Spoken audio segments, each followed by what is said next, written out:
Ya, Assalamualaikum warahmatullahi wabarakatuh. Selamat gini hari saudara-saudara sekalian. Ketemu lagi di asistensi PI. Ini untuk pertemuan yang ke asistensi ke-10.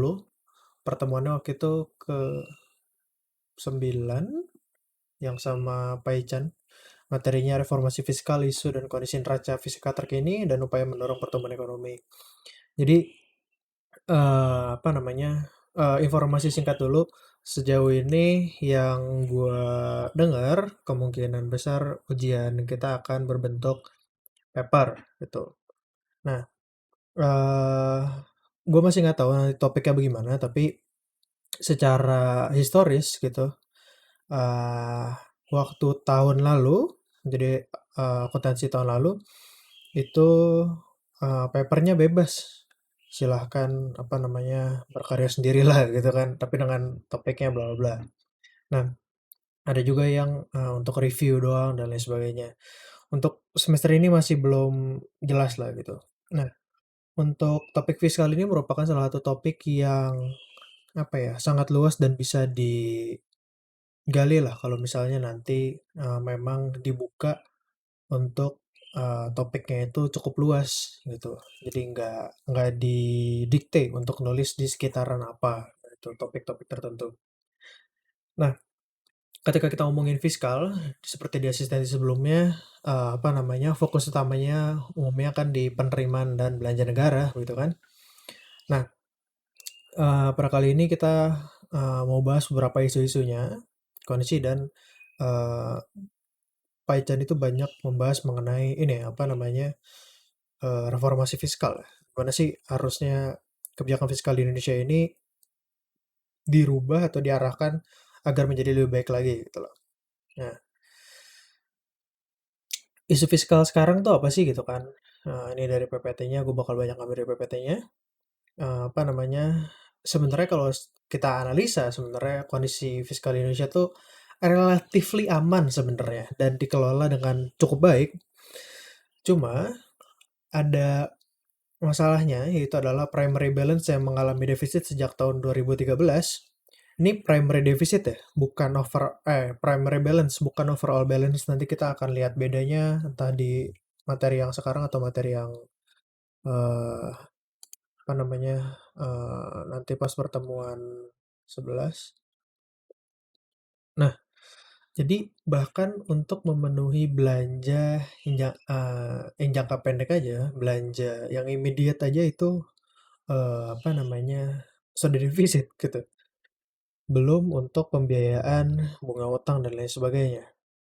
Terus subsidi energi itu apa namanya bisa dikatakan sebenarnya cukup besar ya, sehingga mengurangi ruang gerak untuk belanja infrastruktur. Ini sebenarnya bisa dilihat di apa namanya waktu awal-awal Pak Jokowi dipilih tahun 2014 something gitu. Habis itu apa namanya subsidi BBM dan juga subsidi listrik itu dipotong cukup besar. Tapi kemudian anggarannya ini direalokasi ke pembangunan infrastruktur. Nah, waktu itu cukup jadi pro kontra. Kenapa? Karena dibilang, "Oh, ini menyengsarakan masyarakat," dan lain sebagainya gitu kan.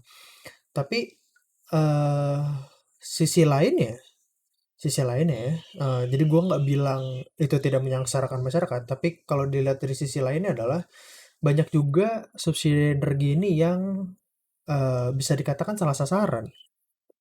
Di mana subsidi energi ini banyak dinikmatin oleh kalangan yang atas gitu kan. Istilahnya kalau misalnya rumah lu udah di atas 2200 volt ampere, tuh apa namanya tegangannya udah di atas 2200, kenapa lu harus disubsidi? Karena anggapannya lu itu sudah berada di kalangan menengah ke atas gitu. Karena ketika lu berada di menengah ke bawah, lu less likely untuk punya apa namanya peralatan elektronik sebanyak itu dan tegangannya sangat besar hingga melebihi 2200 gitu kan. Maka dipotong. Terus untuk kendaraan ketika lu menggunakan apa namanya yang di atasnya premium Pertamax gitu kan. Kenapa harus disubsidi? Karena apa namanya, ketika lu menggunakan Pertamax, probability-nya adalah lu merupakan orang yang bisa mampu untuk membayar, apa namanya, mobil, atau motor yang harganya itu cukup tinggi, gitu. Ketika lu ngerasa bahwa, "Oh, gua nggak mampu untuk beli bensin," tapi lu mampu beli motor, itu aneh. Di sisi lain kalau misalnya lu memang merasa itu memang memberatkan, itu bisa untuk mendorong lu, "Ya udahlah kalau gitu nggak usah beli motor, mending lu naik angkutan umum aja," sebenarnya kayak gitu kan. Nah, dari subsidi-subsidi tersebut yang awalnya salah sasaran, kemudian direalokasi untuk belanja infrastruktur yang ditujukan untuk, apa namanya, memajukan perekonomian, gitu kan, secara keseluruhan. Eee, untuk isu-isu dari infrastruktur itu sendiri sudah dibahas di video sebelumnya ya. Nah, krisis ekonomi dunia belum selesai, krisis dapat mengubah peta APBN. Ini kita sudah lihat banget sekarang, di mana pada tahun 2020 APBN udah kayak, "Oh, ini APBN 2020," terus kemudian ada Covid, terus dirombak habis-habisan, gitu kan. Sampai ada 2 or 3 revisi major yang gua tahu, yang apa namanya, yang, maksudnya yang, gua dengar tuh, eee, mungkin kalau ada apa namanya, yang, revisi-revisi kecil lain gua kurang paham ya. Sebelum tahun 19 tahun 97 rasio utang pemerintah itu 20% dari GDP, tapi kemudian krisis 98, kemudian rasio utang menjadi 100% pada tahun 2000. Ini ada, sepengetahuan gua ada 2 penyebabnya, yaitu adalah karena utangnya dalam bentuk dolar, jadi ketika dolar itu mahal, rasio utangnya akan jadi naik gitu kan, nominalnya. Ada juga yang karena akhirnya pemerintah Indonesia terpaksa, untuk, melakukan pinjaman pinjaman uang ke Bank Dunia or IMF, ya untuk apa namanya, digunakan sebagai stimulus, ekonomi gitu untuk mengembalikan, perekonomian seperti semula. Balance sheet pemerintah belum memasukkan contingent liability. Contingent liability itu apa? Nanti akan gue bahas. Transparansi anggaran, implicit subsidi energi di balik neraca Pertamina dan PLN ini sebenarnya termasuk ke contingent liabilities. COVID-19 memberikan tekanan luar biasa terhadap APBN, kebutuhan untuk memberikan stimulus, dan penurunan penerimaan yang gilirannya meningkatkan utang. Ya, jadi apa namanya, pemberian stimulus ini dibutuhkan, gitu kan ya, karena kita masih, apa namanya, ya hanging gitu kan, kalau misalnya jatuh nggak ada bantalannya. Gue kemarin baca salah satu ujian dari kalian ada yang nulis tentang bantalan, tuh gue suka banget bahasanya. Nah, terus desentralisasi pemerintah mengubah pola kendali anggaran khususnya belanja ke daerah dan desa. Ini sebenarnya juga ada isunya ya, di mana eh, udah dibahas juga di masalah infrastruktur, aglomerasi dan lain sebagainya. Banyak sekali orang-orang yang memiliki skill untuk apa ya, managing budget ini itu eh, banyaknya ada di kota-kota besar, sehingga di daerah yang jauh dan juga pedesaan umumnya budget ini tidak dikendalikan secara baik, tidak dimonitor secara baik, entah itu uangnya bocor atau tidak dimanfaatkan secara efisien, gitu kan. Nah, ngomongin dengan contingent liabilities, kemarin itu cukup jadi pertanyaan, itu kan waktu lagi kuliah, contingent liabilities itu apa? Sebenarnya contingent liabilities itu gua ngambil dari IMF, ada dua pembagiannya, ada explicit dan implicit liabilities. Tapi intinya adalah dia itu sebenarnya obligasi dari pemerintah untuk kayak membayarkan atau ya masuk ke anggaran kalau misalnya sebuah event tertentu terjadi. Atau misalnya kalau sini not officially recognized until after a failure occurs. Jadi apa namanya, maksudnya apa sih bahwa apa namanya, mana nih, balance sheet pemerintah belum memasukkan contingent liabilities. Jadi di APBN itu kan ada APBN itu kan ada penerimaan, terus ada pengeluaran, terus kemudian ada apa namanya, defisit atau surplus kan. surplus dari neraca primer, terus kemudian pembiayaan. Kita entah ngutang atau misalnya kita membiayai atau malah kita minjemin kalau misalnya kita duitnya udah lebih banyak gitu kan. Nah, eh, anggaran ini, APBN ini, itu enggak memasukkan kontingen liabilities. Jadi misalnya, oh ketika eh apa namanya, if a particular event occurs, ketika misalnya bencana mungkin ya, bencana itu mungkin sebenarnya ada dana darurat sih, cuma ya apa namanya, ketika ada bencana gitu, terus misalnya bencananya cukup besar dan rame kayak tahun 2019, tahun 2020 rame gitu kan, gempa, apa namanya, gunung meletus itu, eee, secara umum nggak di nggak di apa ya, nggak dimasukkan ke anggaran waktu kita buatnya.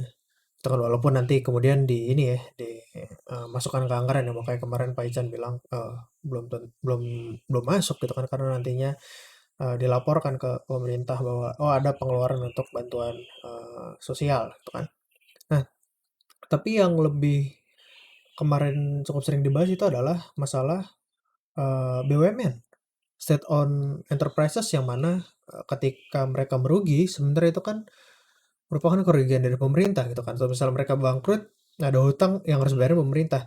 Yang mana hal ini nggak masuk ke APBN gitu. Kalau misalnya BUMN ini merugi, gitu kan, eh, butuh pembiayaan. Akhirnya yang membiayai siapa? Iya, karena itu punya pemerintah, yang biayai adalah pemerintah, gitu kan. Yang mana ini nggak dimasukkan ke APBN. Jadi sebenarnya ketika apa namanya, BUMN ini merugi, gitu kan, ya duit kita yang udah ada di anggaran ini kepakai lagi gitu kan untuk, apa namanya, untuk, ya nutupin kerugian tersebut gitu kan, defisit tersebut kalau misalnya BUMN-nya mau tetap jalan, gitu. Jadi nggak masuk nih, ini sebenarnya masih banyak hal-hal yang nggak terlaporkan di APBN sebenarnya, seperti itu.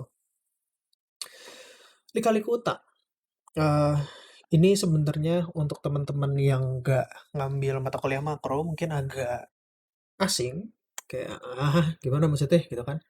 Nah, tapi intinya gini, jadi, eee, apa ya, pertumbuhan dari utang, kan DT itu di sekarang kurangin DT -1 tahun lalu, jadi pertumbuhan dari utang itu adalah primary deficit. Jadi, oh kita kurang duitnya berapa sih? Gitu kan. Oh kita kurang segini nih. Oh itu adalah pertumbuhan utang ya kan. Nah, tapi kemudian dikurangi dari growth, dikurangi apa namanya, suku bunga per 1 plus growth dikali dengan utang yang ada. Ini tuh apa? Ini tuh intinya adalah, pembayaran utang atau misalnya beban utang tahun lalu. Jadi misalnya, kalau misalnya, primary deficit kita sekarang misalnya, 100 triliun, gitu kan. Terus kemudian dari growth dikurangi, apa namanya, eee, suku bunga per 1 plus growth bla bla bla. Jadi, bunga utang yang nggak bisa kita bayar gitulah ya, bunga utang yang nggak bisa kita bayar, itu ada 5%. Nah, atau ya udah dikaliin 5% dikali debt tahun lalunya misalnya 1.000 triliun. Tuh. Jadinya sekitar 50 triliun ya. Artinya pertambahan dari debt-nya itu adalah 150 triliun gitu. Kenapa kayak gini? Growth dikurangi apa namanya, suku bunga per 1 plus growth dikali debt tahun lalu. Ya, kalau misalnya nggak ada growth-nya gitu, pertumbuhannya itu nggak bertumbuh, jadi suku bunganya per 1 suku bunga gitu kan, jadi ininya positif, suku bunga dikaliin dengan, eee, tingkat utangnya, yaitu kan bunga utangnya gitu kan. Nah, tapi ketika ada growth itu, eee, apa ya, kayak gampangnya adalah sebagian dari utangnya itu bisa kita bayar melalui growth dari GDP-nya tersebut. Eee, apa, logiknya seperti itulah kira-kira, gitu. Walaupun nggak serta-merta kayak gitu, cuma ya udahlah, itu untuk mempermudah aja. Kalau kita lihat public debt, prime rate, cyclically adjusted balance, ya apa namanya, utang sektor pemerintah dari 2008 sampai 2012 itu turun, tapi kemudian naik lagi gitu kan. Artinya jelek dong gitu kan. Enggak juga. Jadi, eee, karena kita cuma dikasih data gininya, gue juga nggak nyari ini ya, informasinya ya, sorry. Sebenarnya kita masih ada beberapa hal yang harus kita, ketahui. Ini bukan masalah, "Oh, utangnya turun terus naik," artinya dari 2012 SBY berakhir sampai Jokowi awal-awal tuh jelek gitu kan. Enggak juga. Kita harus tahu ini kenapa. Apakah mungkin di sini, oh ini adalah utang-utangnya sudah dibayarkan, gitu kan? Apa namanya? eh Utang-utangnya sudah dibayarkan. Nah, tapi kemudian ketika kayak atau misalnya jatuh tempo sehingga dibayarkan, terus kemudian pada masa ini ada kebutuhan baru, kemudian misalnya kayak ya tadi dengan tujuannya untuk ini ya, meningkatkan kesejahteraan masyarakat sehingga perlu ngutang lagi gitu kan. Kalau misalnya teman-teman ingat sebenarnya ada berita waktu tahun 2000 ya 2008 2009-an itu ketika Indonesia perekonomiannya lagi bagus, pemerintah pegang duit, eh Bu Sri Mulyani kalau nggak salah ya. Waktu itu tuh bayar utang lebih cepat daripada waktu jatuh temponya. Jadi kayak udah gue bayar aja deh gitu kan, mumpung lagi ada duit gitu. Nah, seingat gue ada itu juga. Jadi mungkin itu bisa menyebabkan ini nih. Oh ini turunnya jadi drastis. Kemudian apa namanya bisa membayar utang. Nah jadi apa namanya ketika ngelihat kayak gini, teman-teman juga harus berpikir kritis. Eh, Mungkin bisa tadi bilang, "Oh ternyata sekarang jelek nih pengelolaan utangnya," gitu kan. Nah, itu mungkin bisa jadi gitu kan, tapi, jangan jump into conclusions gitu. Eee, apa namanya, teman-teman harus berpikir, apa sih, apa namanya, kemungkinan lainnya, dan terus cari informasinya. Ini sangat, penting ketika nanti teman-teman misalnya jadi untuk nulis paper, karena tahun lalu dan semester lalu itu banyak yang papernya tiba-tiba jump into conclusion yang nggak didukung oleh data atau misalnya eh, teori yang baik gitu. Tiba-tiba kayak bikin teori konspirasi dari mana ini gitu. Itu dipertanyakan. Nah, ini dari materi Paijan, apa namanya? Memang utang itu sebenarnya di Indonesia dibilang cukup rendah, di mana apa ya? Katanya utang di Indonesia itu sampai dengan tahun 2018-2019 itu somewhere di 40-an% dari GDP, yang mana batasnya kita itu 60% seingat gue ya. 60 kan. Nah, eh dibilang enggak kok Indonesia nih kalau utangnya nggak apa-apa gitu kan. Kalau misalnya dari apa ya sisi yang pro pemerintah gitu kan. Tapi kemudian dari sisi yang tidak pro pemerintah itu banyak yang oh ini utang naik lagi gitu kan. Nah, memang sebenarnya, rasio utang itu masih terjaga, tapi di sisi lain, sebenarnya kemampuan Indonesia untuk berutang gitu, kayak batas amannya yang walaupun dalam undang-undang tuh 60% itu, sebenarnya nggak juga 60%, di mana di angka 43% itu sebenarnya udah rawan gitu, di mana di atas 43% probability untuk self-fulfilling crisis itu meningkat. Ketika lu ngutang makin banyak, artinya bunga utangnya yang perlu lu bayarkan itu makin banyak juga, ya kan? Di mana di atas 69%. Nice. Simulasi ini menunjukkan utang Indonesia akan default. Nah, memang batasnya 60%. Ya, kalau misalnya 69 ke atas, nice. Itu apa namanya? Probability default itu akan menjadi semakin tinggi. Bahkan diproyeksikan akan default. Tuh. Jadi apa ya? Memang kalau dibilang, oh enggak kok Indonesia kalau dibandingin sama Jepang, mana Jepang? Ada, Jepang tuh gue baca kayak dibilangin cukup tinggi dia utangnya ya. Utangnya itu sekitar 100 something or 200% daripada GDP-nya. Tapi sehat-sehat aja gitu kan. Why? Karena dia juga punya safe zone yang tinggi. Sementara Indonesia utangnya relatif rendah, tapi safe zone-nya juga lebih rendah daripada itu. Jadi proporsional ya. Tuh. Jadi memang kita jangan terlalu panik, tapi juga jangan terlalu santai gitu menyikapi masalah utang ini. Oh ini ada nih di sini. Primary balance itu keseimbangan primer, ya selisih dari total pendapatan dikurangi dengan belanja negara di luar pembayaran bunga utang. Jadi kalau overall balance itu sudah memasukkan pembayaran bunga utang. Nah, ini apa namanya Indonesia Primary Balance. Primary balance-nya tuh yang biru. Primary balance-nya salah. Primary balance itu yang hijau, sorry. Primary balance plus energi subsidi itu yang biru. Kok bisa primary balance-nya negatif tapi plus subsidinya positif? Mungkin bisa diartikan bahwa sektor energinya itu malah untung gitu, PLN sama Pertamina untung, bisa dikatakan seperti itulah ya.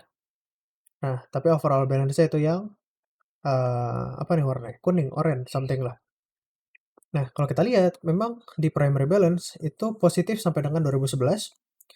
Bahkan primary balance plus energi subsidi itu positif sampai dengan 2014. Tapi, kalau kita lihat, sisi lain, overall balance-nya sudah negatif dari tahun 1998. Artinya apa? Artinya utang ini membebani, lu ngutang di sini nih karena krisis, bebannya sampai sini-sini, gitu kan?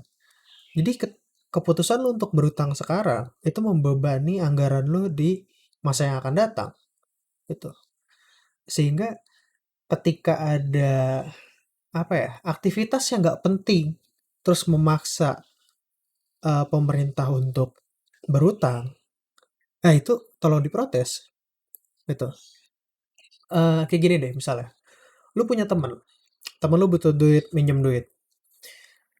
Keputusan dia untuk berutang hari itu akan memberatkan dirinya di masa yang akan datang, di mana dia harus nyisihin entah gajinya atau uang jajannya untuk nyicil utangnya ke lu, gitu kan. Belum lagi kalau misalnya lu apa namanya pakai skema bunga misalnya kayak gitu ya, ya katakanlah seperti itu.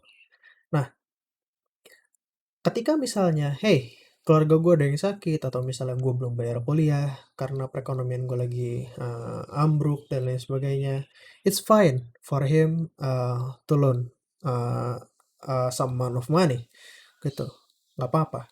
Tapi kemudian kalau misalnya, gue sama cewek gue mau jalan-jalan ke Bali nih, ngerayain ulang tahun sama keluarga gue juga, pinjem duit dong, gue lagi nggak ada duit, kan goblok. Ini asistensi mantap juga ini bahasanya kan. Iya, maksudnya itu merupakan pengeluaran yang gak penting, terus lo berutang, tuh kan, itu manajemen finansial yang jelek ya. Nah, artinya sekarang ketika kita memang butuh duit di sini, minjem terus kemudian apa namanya membebani kita sampai dengan tahun 2008 utang-utang ini dibayar, utang-utang yang baru ini jangan sampai karena hal-hal yang gak penting, ya kan.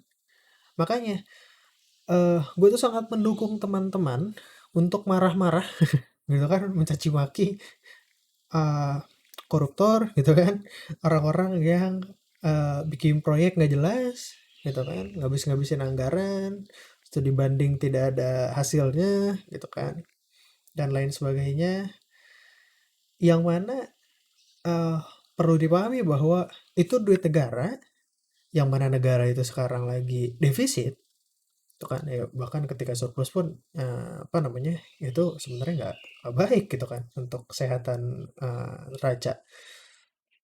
Nah, sehingga memaksa pemerintah utang lebih banyak duit cuma buat ya yang begituan gitu kan, nggak penting, kampret memang.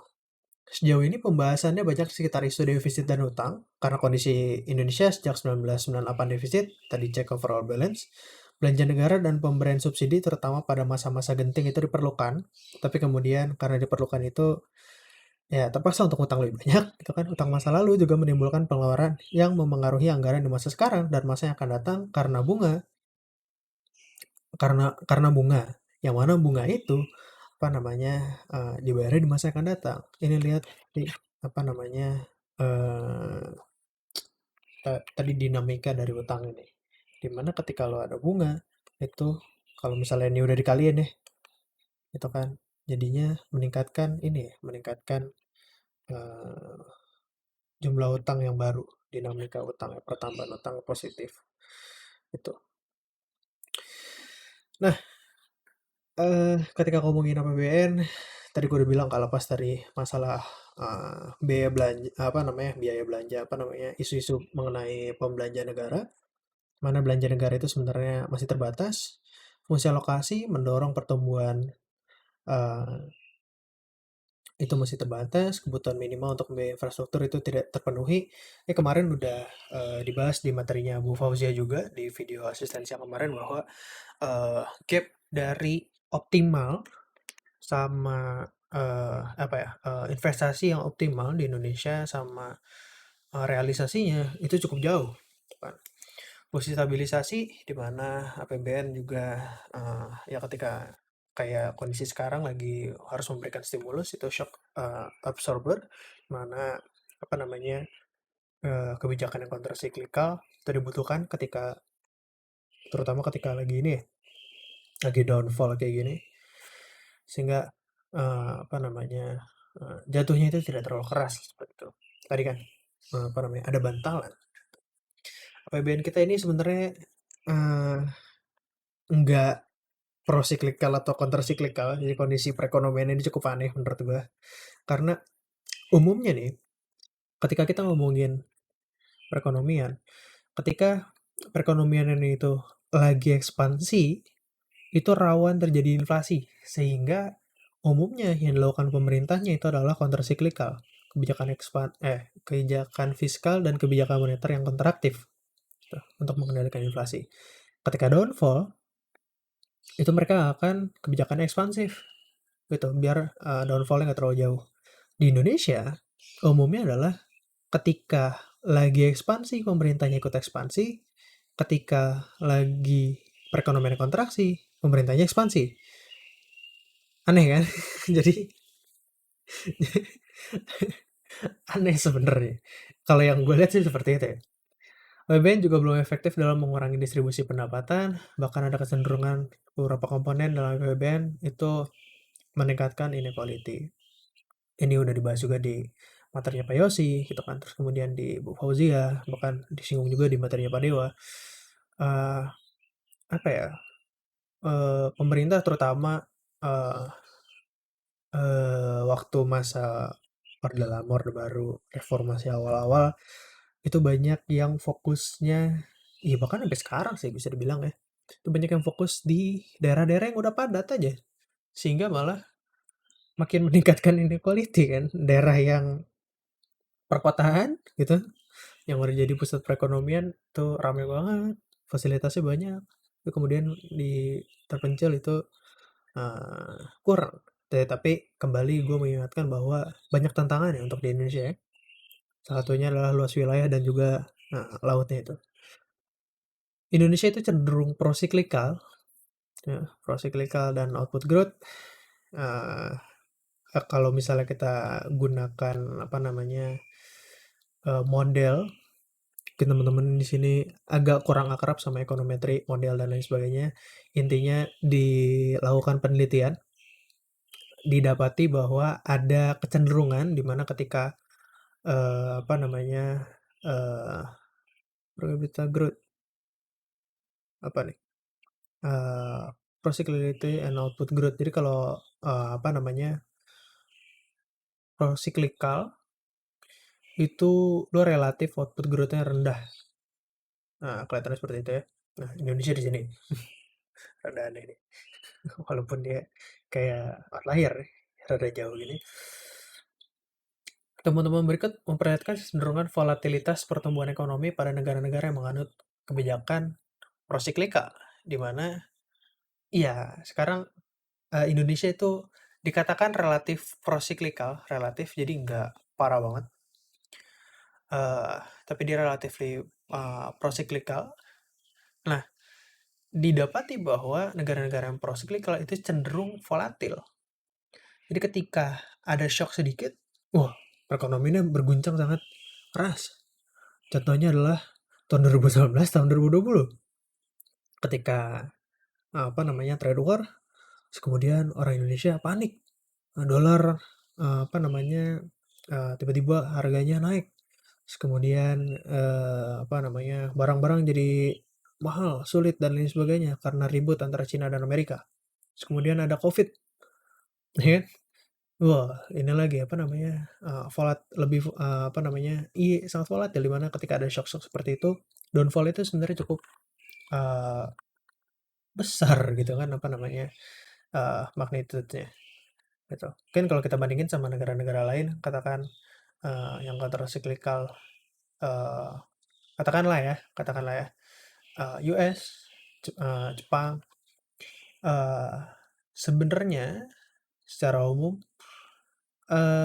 relatively lebih membal seperti itulah ya. Walaupun, nggak bisa dibilang juga bahwa, "Oh, mereka tetap ini kok, tetap volatil," gitu. Ya, tapi lebih kuat gitu daya tahannya lebih, eee, bisa dikatakan ya nggak nge-sway terlalu jauh lah ya, gitu. Mereka sudah bertahan. Nah, Indonesia juga cukup bergantung pada sumber daya alam. Nih, akan banyak dibahas pada materi industri, harusnya. Tapi intinya adalah Indonesia masih banyak tergantung pada sumber daya alam yang harganya di pasar internasional dan harga di pasar internasional yang mana harganya ini volatil juga gitu. Bisa teman-teman lihat harga minyak dunia, harga kelapa sawit itu ketika tinggi tinggi banget, ketika turun turun banget gitu kan. Nikel, apalagi biji besi gitu-gitu. Umumnya negara-negara yang terlalu bergantung pada sumber daya akan memiliki kondisi yang lebih buruk dari negara lainnya. Gue yakin teman-teman pernah dengar mengenai natural resource curse. Nah, ini kalau misalnya teman-teman tertarik, coba cari di Google or di YouTube kalau misalnya teman-teman lebih senang mendengar dan menonton, itu mengenai kondisi di Kongo, itu sumber daya alamnya coltan, Angola, minyak, Republik Afrika Tengah, diamond and gold. Itu ya karena banyak konflik juga, pemerintahan yang nggak bener dan lain sebagainya, mereka terlalu tergantung kepada ya jualan itu doang. Ya jadinya ketika terjadi sesuatu, ya udah buyar gitu kan. Kayak kemarin juga Venezuela itu bisa dikatakan ini juga natural resource karena minyak ya.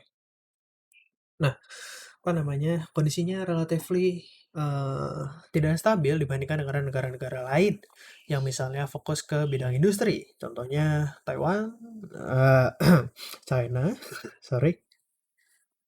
Gue nggak tahu Indonesia mengakui keberadaan Taiwan atau itu merupakan ini ya, bagian dari China. Gue masih kurang paham untuk salah ininya, eee, politicsnya. Terus kemudian, contohnya lagi Singapura, apa dia punya sumber daya alam apa sih gitu kan. Dia, mainly fokus di jasa gitu kan dan lain sebagainya. "Wah, Dubai gimana Bang? Dubai tajir tapi bukannya dia minyak." Nggak juga, sekarang dia banyak ke jasa. Ditemukan hubungan positif antara pengeluaran per kapita dan juga pengeluaran pemerintah. Secara logika seharusnya ada hubungan dua arah antara dua variabel ini gitu kan, di mana ketika lu punya, eee, apa namanya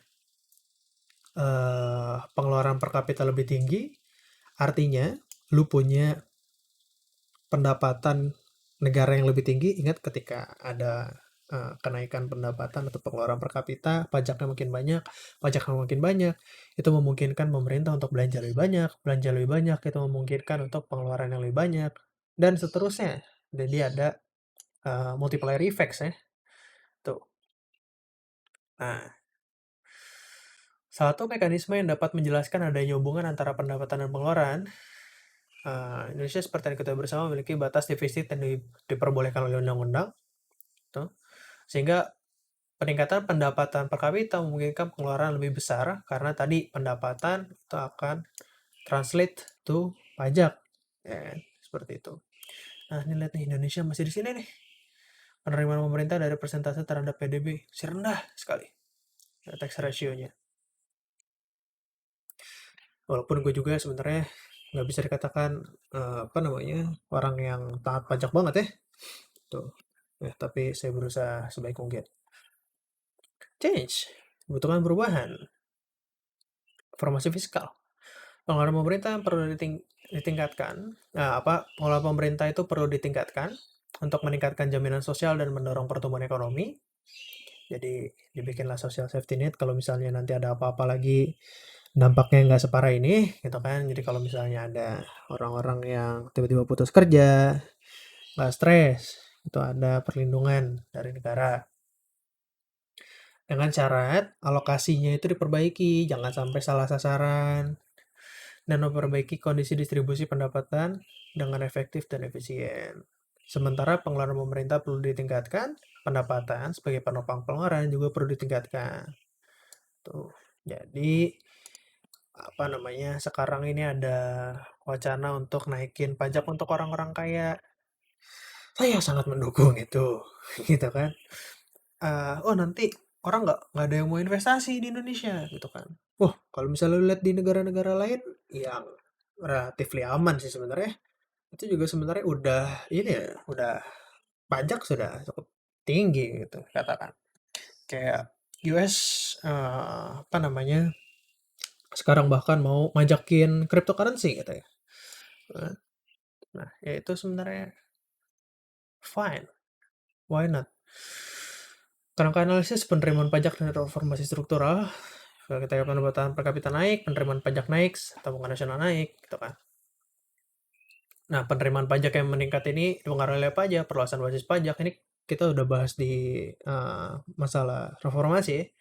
Pajak langsung, pajak tidak langsung, perbaikan administrasi. Ini juga apa namanya? Apa namanya? Iya bisa meningkatkan penerimaan pajak. Banyak sekali orang-orang termasuk gua yang tidak paham untuk bayar pajak melaporkan SPT. Walaupun sebenarnya gue pendapatannya itu di bawah PTKP, cuma gue tahun ini uh, masih kebingungan untuk gimana sih cara apa namanya apa ya ngisi SPT gitu loh. Nah, ya saya akan berusaha lebih baik lagi. Mohon didoakan. Nah, perluasan basis pajak dipengaruhi oleh pendapatan per kapita tadi ketika orang makin banyak yang pendapatan meningkat gitu sehingga apa namanya jadi harus bayar pajak udah lewat PTKP, pertimbangan pendapatan, struktur perekonomian, sektornya apa gitu kan. Ketika kemarin teman-teman eee, udah banyak yang bahas mengenai sektor formal dan informal. Di sektor formal itu lebih mudah untuk menarik pajaknya daripada sektor informal, itu kan skala usaha. Ya ketika usaha lo udah bukan UMKM, pajaknya juga udah beda kan. Penerimaan negara, negara kalau misalnya dilihat di APBN, kalau misalnya teman-teman mau iseng lihat, silakan. Itu ada penerimaan pajak dan bukan pajak, tapi cuma kayak, oh penerimaan pajak segini. Nah, eee, kemudian pajak itu dari mana aja? Dari pajak langsung, pajak nggak langsung, pajak perdagangan internasional.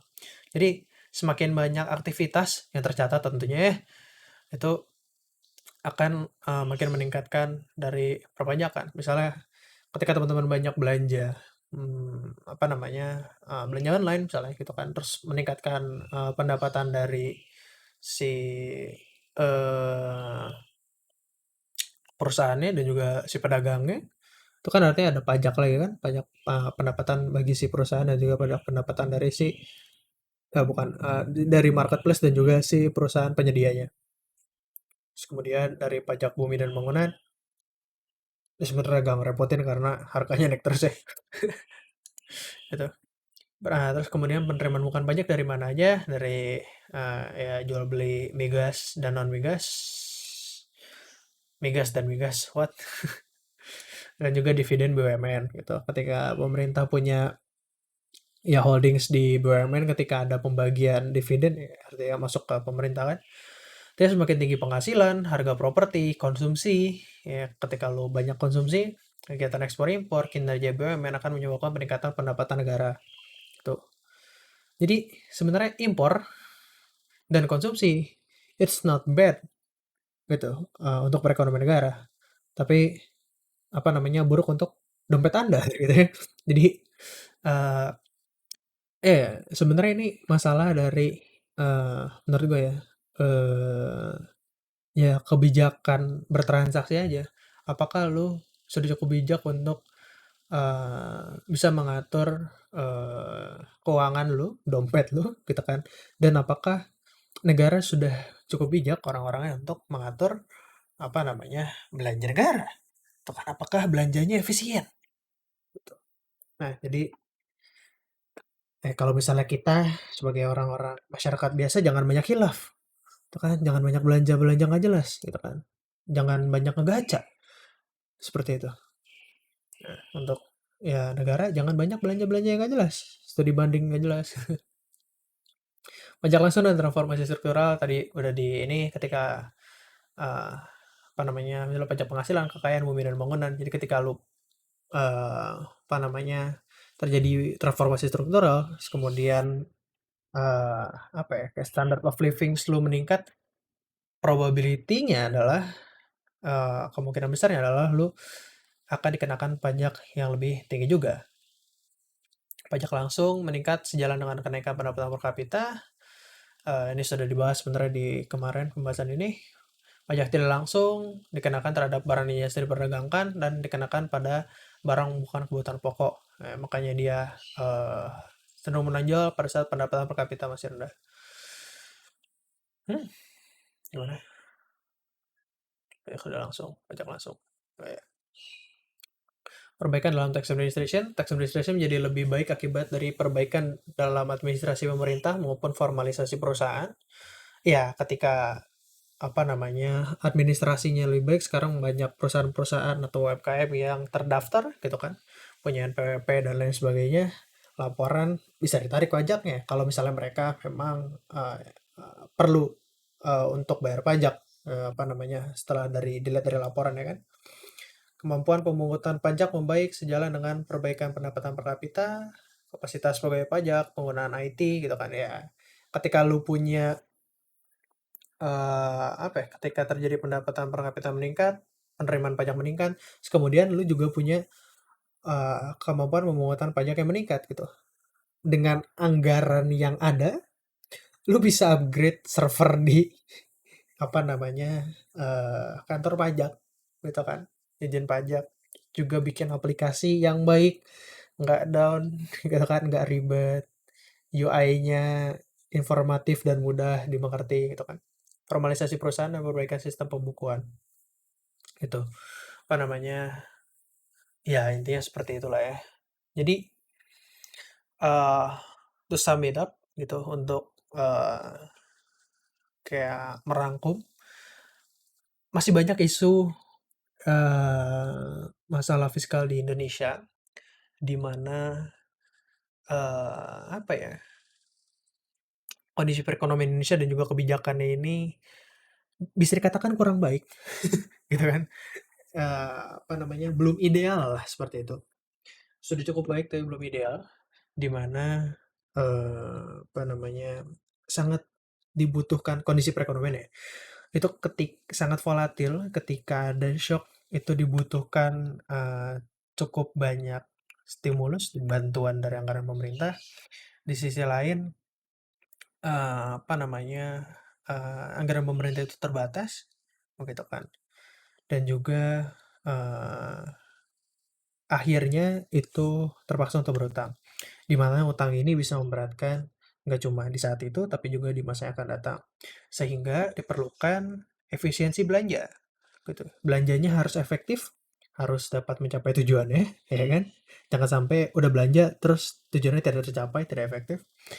Tapi selain mencapai tujuan, selain efektif juga harus efisien, ya kan? Nah, sehingga diperlukan apa ya? Ya penghematan belanja yang mana belanjanya yang dilakukan itu adalah yang penting-penting aja.